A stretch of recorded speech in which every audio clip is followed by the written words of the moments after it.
Alright, we are back, everyone. We are back at the Orange Ocean. There's actually some little detail about this game that I should actually technically wait till we make it to level 7 to point out, but I wanted to point out the names of every single world so far. So, we're first going to go to 1, which was the Yogurt Yard, and then 2, I actually forgot half the names of Kirby's worlds, so let me actually enter level 2 because I actually forgot it. I know 3 is Butter Bridge, but 2 was Ice Cream Island. Isn't 3, is it Butter Building? Butter Building, possibly. Ooh, good point. And then 4 is Grape Garden, which I completely forgot to tell you, Evilpoptart. You know that Grape Garden remix that appears in Kirby's Return to Dreamland? Yes. Well, Grape Garden comes from this game. Oh, then, okay.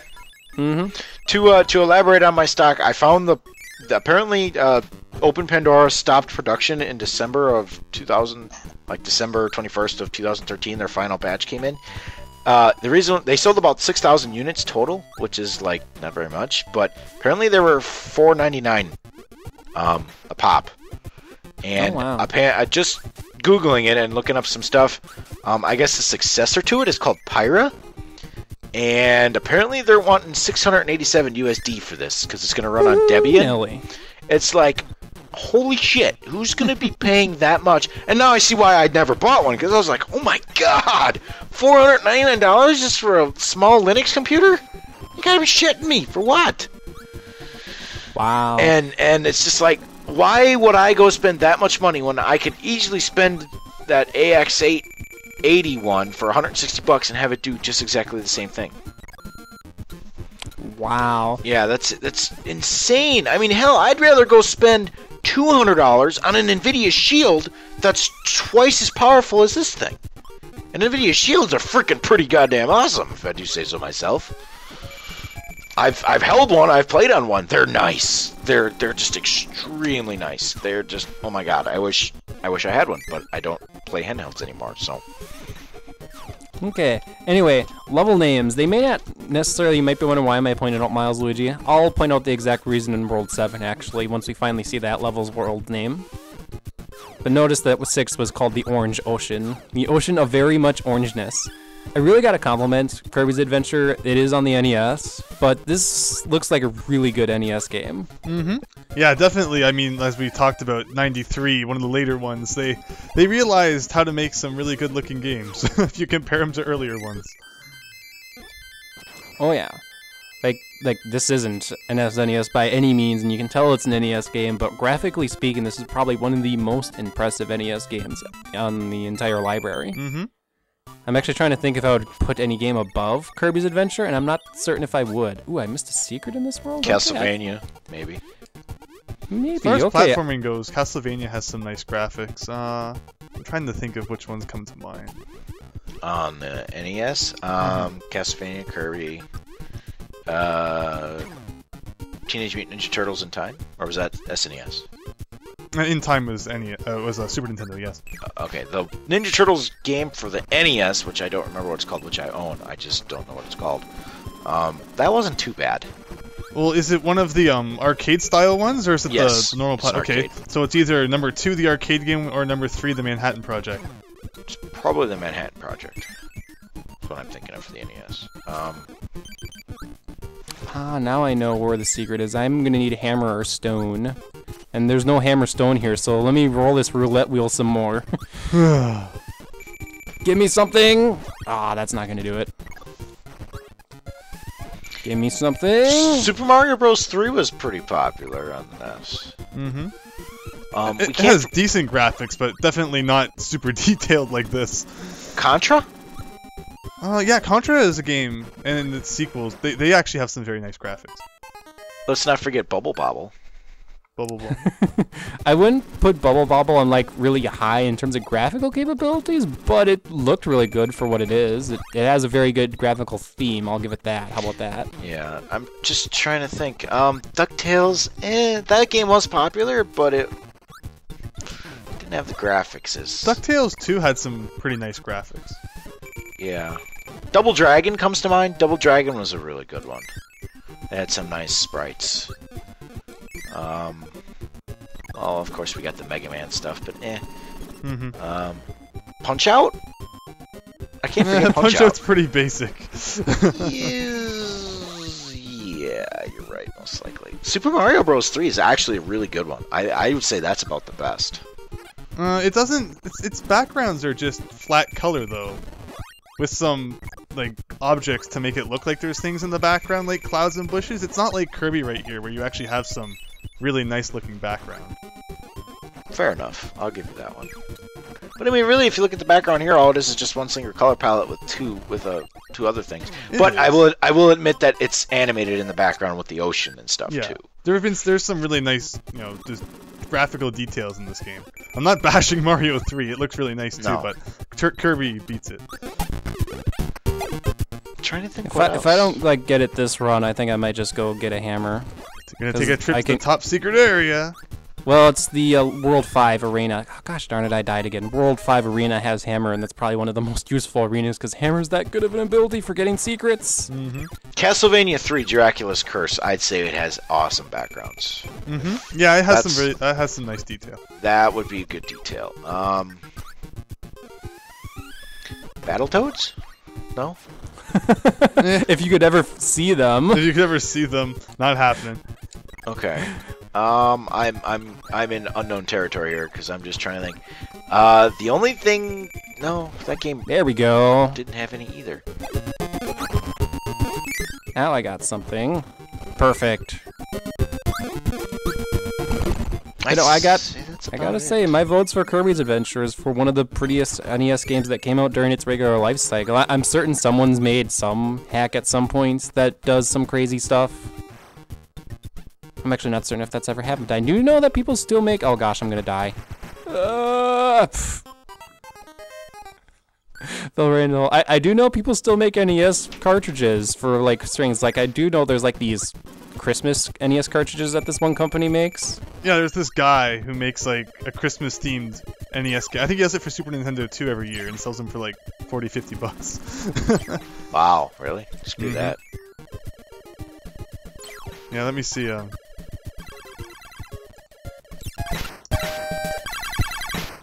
I do have to admit, the Castlevania games did have some awesome backgrounds. I'm looking at screenshots of it now. Contra did too.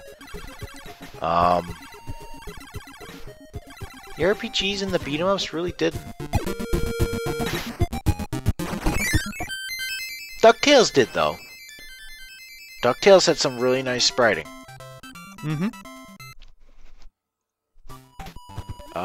Ooh, I forgot. Oh no, that's a Japanese one. Nope, never mind. Nope, that was boring. Oh yeah, that was boring.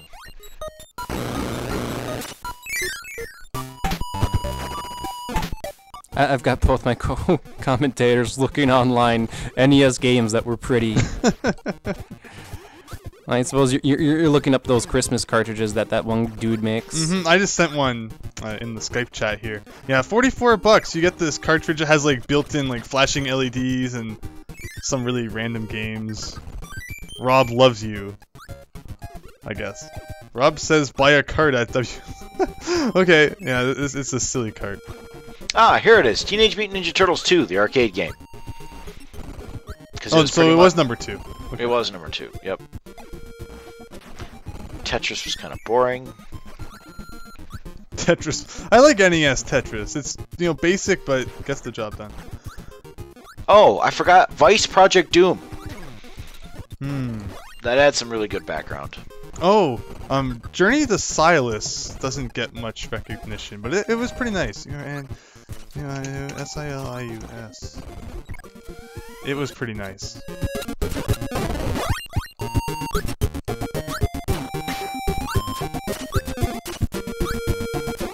Anyway, in regards to... I should have kept that stone, shouldn't I? Damn, I didn't think about that. Stupid game in these pounding things. Can I get an equivalent here? I should not have thrown away stone.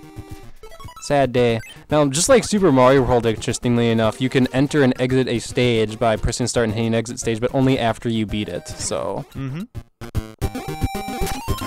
This game has a lot of elements of Super Mario World. The secret exits and all that, which I guess makes sense. It came out afterwards, so... And the whole overworld level to enter different places. And oh gosh, these guys. These guys, if you try to inhale them, they will go, nope, it's not happening, it's not happening, it's not happening. Speaking of things, while you're looking that up, I know while we were in the middle of break, Higsby, you mentioned something really interesting about Mario 64. Could you share that with us now? Yeah, well, we were talking earlier about stories and about, going to the stores back when consoles were new and trying them out on the displays that they had set up. And I used to always love going to Toys R Us and playing Mario 64 before I got mine for my birthday. And one thing that was always really funny is, you'd play it and then it would reset and you'd give it to someone else because it was their turn. And I'd stand there watching them, and there's that sign, and I think it's in the first level, that talks about jumping and pressing the Z button to do a ground pound. But it was really funny watching people struggle with the controller trying to find the Z button because nobody thought to look on the bottom for it. Everyone's looking at all the buttons, just like, there's no Z button on this thing. What the heck is the game talking about? So it's always been one of my funniest memories thinking about that, because you wouldn't really think to flip the controller over and look for it there. The Nintendo 64 controller is just so weird compared to other ones because of some of the button placements. It's kind of funny. Oh God! And it's so fundamentally flawed too. It's just, there was a discussion not too long ago that I was a part of about replacing N64 joysticks. Yeah. And just getting old N64, controllers and opening them up and seeing how much dust and white powder is ground into the joystick because it actually just grinds into the plastic. They make some nylon replacements now, but they're like $25 a pop. Yeah, you might as well just buy a controller. A USB one. Getting the stick, right? Yeah, you might as well just buy a USB one and then get a converter for it. But I mean, if you're looking for nostalgia, they're getting hard to find. I mean, sure, they make crappy reproduction ones now, but if you want a real N64 controller that's nice and tight, yeah, you're going to be paying buku bucks for a replacement joystick. I love that Nintendo is now making official GameCube controllers again because of Smash Brothers. The GameCube controller is beautiful. I agree. If you can get an adapter for it, of course. Yeah. They'll Why you sell should them have again. pre-ordered. No. You can No? just wait a couple months and just spend $20. But I pre-ordered my bundle. It came with the controller, the adapter, and the game for $99.99. Not a bad deal. Not a bad deal at all. I'm basically just going to be waiting until they're not outrageously expensive on Amazon and they have a decent stock of it, because I actually wanted to do the pre-order with the GameCube controller adapter, but when I went to GameStop, they're like, we don't have that pre-order anymor. We're going to run out. Do you want to pre-order just the game? And I'm like, oh, sure. Can you set aside one of the GameCube adapters on the side, or can I pre-order one? And they're like, no. But if you call us, we could put one aside for you. And I decided, fine. See, that happened to me. I didn't really think about it when Wind Waker came out, and I didn't pre-order it early enough to get the special edition Ganon figure that came with it. So I was like, crap, wow, I only waited like a week and all the pre-orders were already gone. So like the day that the release date for Smash Brothers Wii U was announced, I ran right to EB Games or GameStop and pre-ordered it to make sure I got one. Because I knew it would be in high demand. I should have done that. I really should have done that. Now, I remember this level having one of the hardest to find secrets in the game, so I am going to keep on this hammer for life or death. So be it. If this is the level I'm thinking about, where you go under the boat and you have to press up in like this really random section? Yes. Okay. Yeah, that's a really stupid secret. It's kind of I'm just wondering why we're swimming in orange soda right now. Because every world has to be food themed. Did you not learn anything from Super Mario World? Nope. There it is. Or that's not actually the secret? Huh. It's... Oh, wait, no, there's a door. There's a door. Okay, we should be good. Oh, this is gonna be tough. And I have to get rid of my hammer, too. Game, why do you do this? On the bright side, I should be able to... Oh, how am I gonna do this now? How am I gonna do this?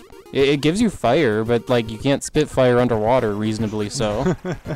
Why can't you use Super Mario Brothers laws of physics? Exactly.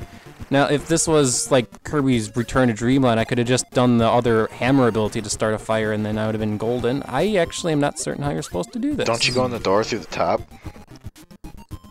Well, that'll bring me back, actually.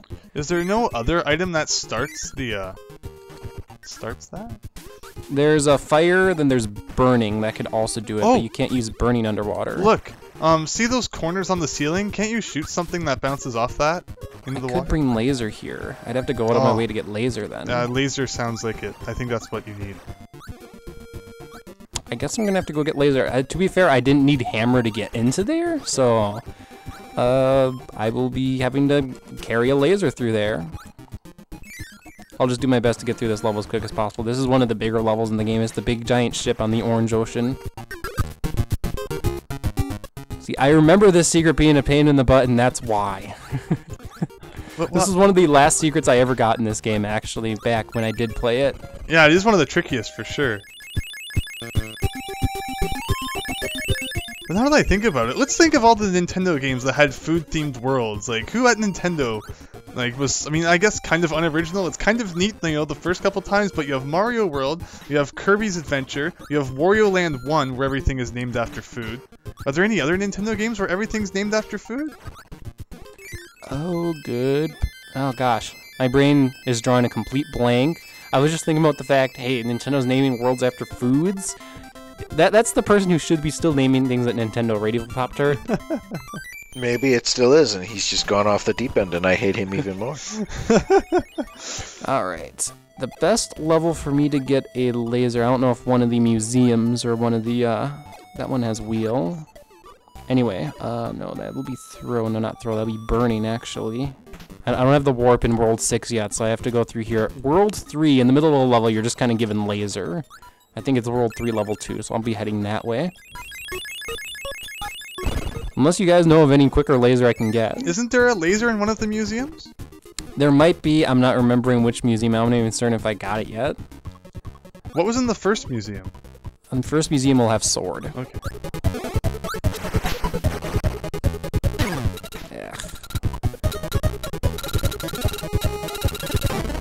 This area is really, really weird. Go, Kirby. Do you have to be on the ground to use high jump? I didn't think so. Oh, I guess you do. Okay, you do have to be on the ground to high jump. Okay. Kirby's Return to Dreamland has spoiled me because you can start high jump in midair in that game. Oh, I could just run on top of here. Wow. Wow. Oh, there it went. Okay, it should be in this room. I'm just given a wrong level. Never mind. Never mind. I might request some assistance. Oh, did I go on level 3? That's why. See, because the idea is with laser, you can shoot things off of surfaces like these, so there should be just one sitting in this level because of all the surfaces. And of course, those guys ride maximum tomatoes, and if you can kill the guy on top, you get the tomato. But I always destroy the stupid tomato because silly me. Oh, there's a laser. We're good. I have to keep this ability now. Which I may want to... I could do an arena fight for a maximum tomato. I might do that, actually. What's this arena fight?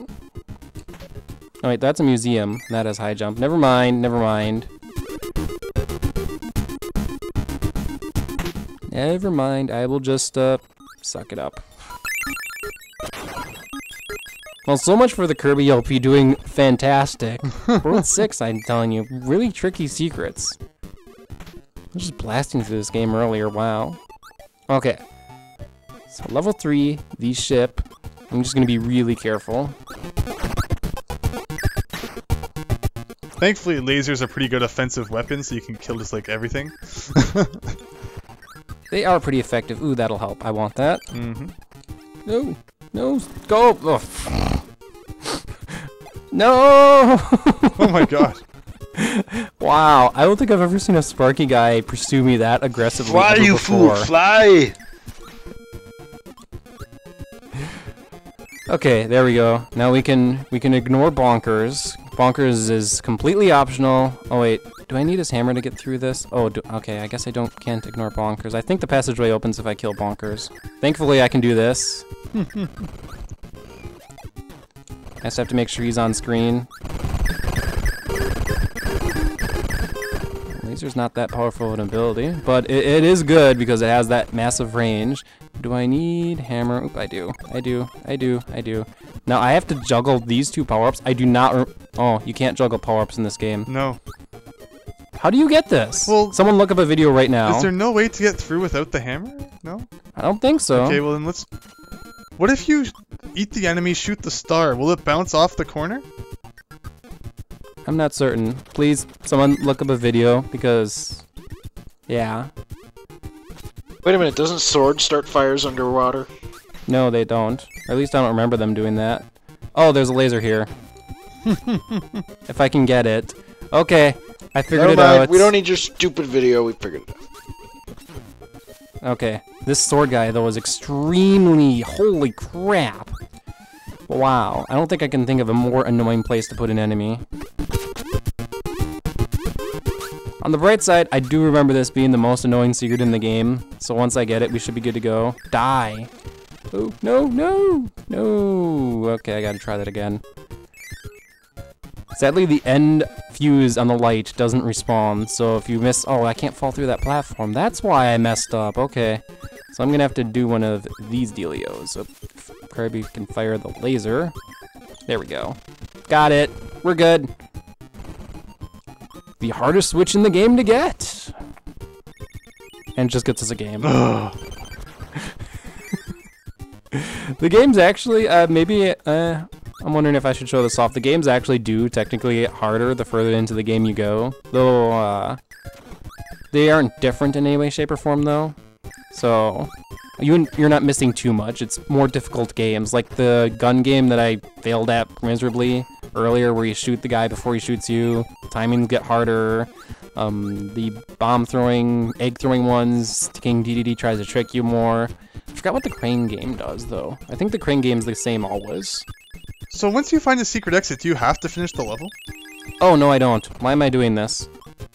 Why am I doing this? It's modern game mentality. You know, this is before Nintendo got stupid and they're like, no, you can't just exit the level without beating it. You have to beat it like 5 times. Just like when you got the laser. You got the laser and you quit. Just like in Mario, if you want a cape, you get a cape and you quit the level. But no, these days, if you quit, you lose all the coins you picked up, all the lives you picked up, and all the power-ups you picked up. Which is like, come on.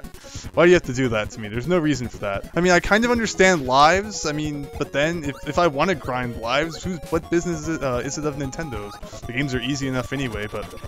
That's always a rant I've had about modern Nintendo games. There's no reason that you can't just quit and, you know, keep things. Why do you always have to get to the end again?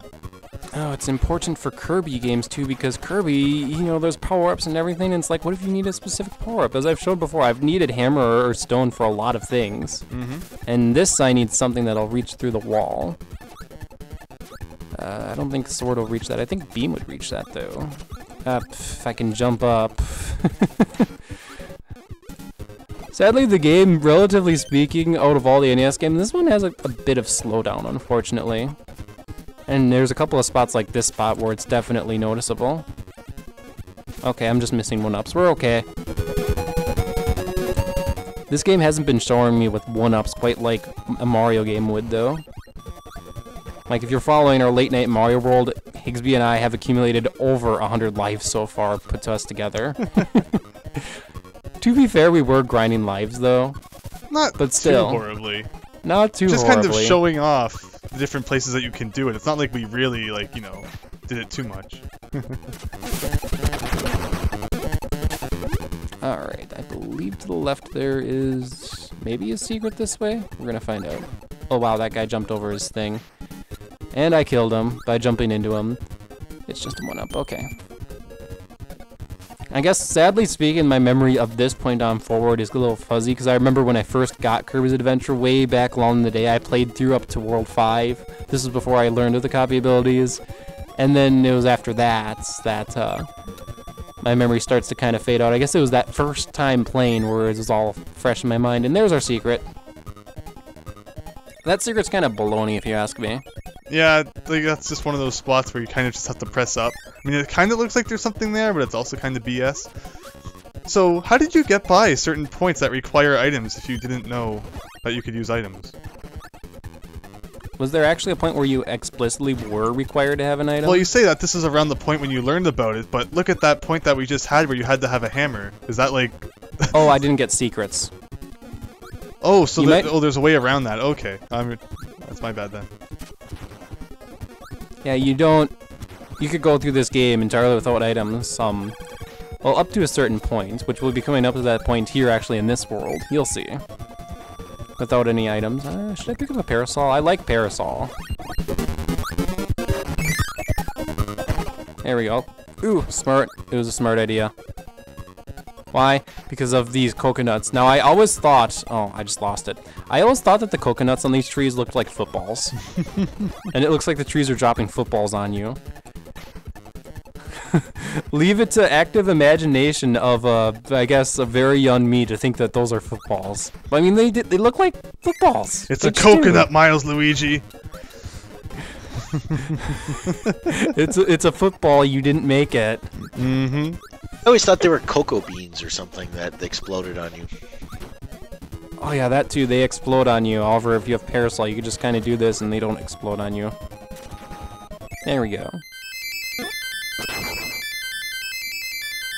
Ooh. Nice. You see, I'm relatively consistently getting the ones. And Kirby does his dance.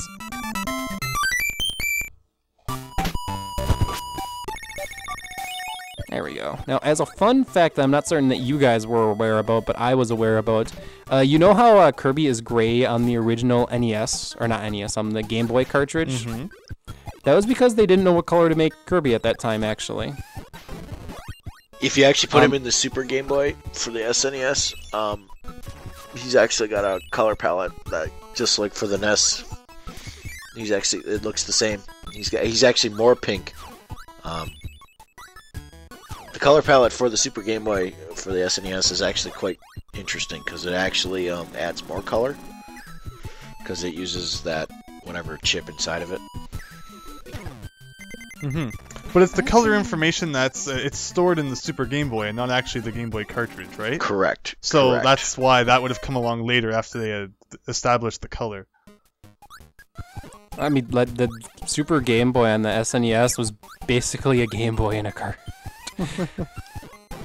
Which was pretty nice. You could play your Game Boy games on the SNES, and you didn't even technically have to have a Game Boy for it. Mm-hmm. Now, Nintendo, can you do that for 3DS games? That'd be nice. Thanks in advance. And DS games, too, while you're at it. Well, did you hear me talk about the PlayStation TV? Earlier, you were talking about that earlier, right? Yeah, it's a peripheral. You don't even need a PS3 or a PS4. You just buy this little thing for $100, hooks right up to your TV with an HDMI cable, and you can play PS Vita games on your TV for $100. And you don't even need a console. So it's like, I can't believe Nintendo's so far behind with creating something like that. I'm just afraid that they're just going to re-release all their DS and 3DS games on the eShop, and you'll have to re-buy them on the Wii U. But that would be garbage. But it wouldn't surprise me. Horrible. And it wouldn't surprise me either. And it's like, if that does end up happening, I'm A, going to be extremely angry, and B, I'm going to end up having to buy Sticker Star again. Which is why I don't own anything Nintendo anymore. There's some good stuff on Nintendo, and I mean, just not owning it doesn't really solve anything, I guess. Although I do secretly kind of have a gigantic hatred for some of the things that they've been doing as of late. Cough, Amiibos! Cough! Oh god. Let's not go there, man. Let's not go there. I know, I'm the one that posted the 3 things on frickin' Facebook about all that. In case if anybody's wondering, yes, I will be getting Metaknight.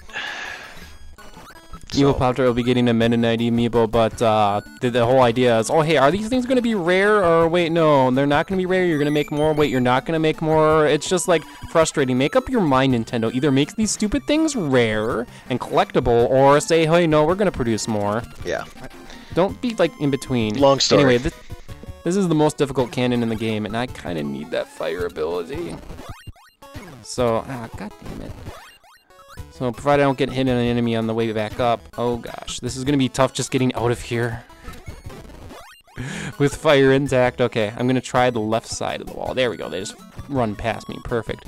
But, I wanted to keep laser here because it makes it a little bit easier if you can keep laser. Oh gosh, look at all these stupid enemies. Okay. Here we go, gotta go fast. Taking damage to save time, and I did it. Oh. Nice. I want to say every single level in World 6 so far has had a secret, too. Wow. And they're just for useless mini games, but you need them to get 100%. So. And while I am, like, I suppose people have already figured it out if they watch the playthrough this far. I am getting all the secrets. I'm not going in every single minigame door, though, because it'd be pretty redundant. There we go. And off over to World 6. But yeah, for the Amiibos, there's just 2 mainly that I want, though I wouldn't be surprised if I'm going to be getting an Amiibo or 2 for Christmas. It's specifically the Yoshi Amiibo, which I have, and I want the Duck Hunt Amiibo. They haven't come out with it yet. It'll probably be one of the late wave ones, and I'm anticipating it being just really super duper rare, so I'm just gonna pre-order it immediately. Where are you pre-ordering them at? I went to GameStop and they don't take pre-orders, so I'm guessing you're just pre-ordering it online? Amazon. Yeah. That was my plan. Except for some of the exclusives like Target, Best Buy, and fucking the other one now. Oh, that, yeah. Yep, that's why I had to get Metaknight's only available at the Best Buy pre-order. Why? Why? You're artificially inflating the rarity of this shit. Mm-hmm. It's a freaking glorified Happy Meal toy. My God. Yeah, obviously they're not made very well. You've seen the packaging flaws and them breaking in half inside the package. It's like, seriously. It's a Happy Meal toy. It's a glorified Happy Meal toy. That's all it is. Mm-hmm. I still don't see the point of them, really. I kind of just want a couple of the characters I like. But still, I don't see myself actually using them in the game too much. And just think, this is only Smash Brothers. There's still supposed to be Mario Kart ones and who knows what else. I'm not looking forward to this. Yeah. I don't even own a freaking Wii or Wii U, and I'm buying one just because. Nintendo's money marketing machine. It works. Nintendo's like, ooh, look, we can follow a Skylanders example and like make figurines for games. Money, money, money, money, money. I will say though, because I have played Smash Wii U, training up your Amiibo is kind of a fun thing because it's like you're making your own computer AI. I made my Yoshi Amiibo spam eggs, and well, he's actually at level 50 now, and he's like freaking impossible to beat now because he tries to run away and then you try to approach him, but then he punishes you and it's like, ah. Why would I train a CPU to kick my own ass? No. Just no. That's what I ended up doing. Yes. And, no. Why? My Yoshi Amiibo is tough as all hell to beat because he like shoots eggs at you, then he runs away, but if you approach him, he like counters you and hits you perfectly, and it's just annoying. I do not want to train a CPU to kick my own ass. Now I know why people are stopping training them. Like, okay, my Amiibo is right at my skill level, so I'll just stop training him there just so I'm not embarrassed and I can beat the crap out of him. They go up to level 50. You can't, like, not stop training them anymore, unfortunately. They continuously learn until they're level 50, and even after level 50, they actually still learn from you. So how does it work? Like, do you constantly have to have the thing on your controller, or do you just put it on once and it's on your game forever? You put it on, it loads the Amiibo into the battle, and then when you're done, you need to put the Amiibo back on the NFC pad to save your changes. So I guess then you just don't save the changes then, so you can. I suppose, yeah, you could do that. Yeah, the other thing that I did with my Amiibos is, like, I gave him a whole bunch of strength modifying equipment, so he also, like, hits like a truck. So, like, you get hit by one egg, it does 20 damage, and it's like, wow. What did I do with my Amiibo? This Yoshi kicks my ass.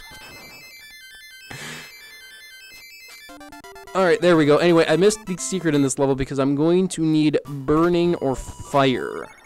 Something with fire. And what's the best way for me to get burning or fire? I'm curious. Can I just... No, you're a whole bunch of frozen crap. Just have to say, I'm just going to enter these levels till I see a burning or fire. Do you remember a level that had burning or fire all the way? I want to say one of the levels there's just an enemy right at the beginning that does. The ship level did. The ship level did? I suppose there's a spark right at the beginning over here. Yeah, there's spark. That's not what I need, though. Ah, burning. Thank you. Thank you.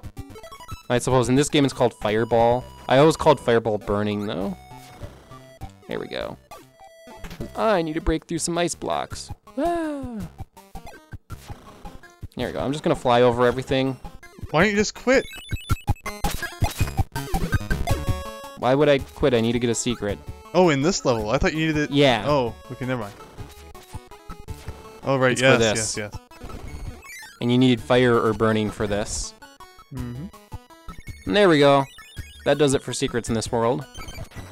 So anyway, I was talking about forced power-ups. Our next boss battle, you'll like this Evilpoptart. Oh. You'll notice Metaknight does not fight you till you pick up the sword. Uh-huh. So you have to do a sword battle with him. I want to say if you wait like a couple of minutes, he'll eventually start attacking you, but otherwise you're supposed to pick up the sword. Uh-huh. But you have to wait a really long time for that to happen, and I don't feel like waiting for that. Nope. Anyway, if you don't know what you're doing, this guy can pretty easily kick your ass, and the sword itself doesn't do that much damage, so... And I still don't know what's the best way to kill him, but I do know, though, that his mask does block your attacks, so you have to hit him in the back. Like that. There we go.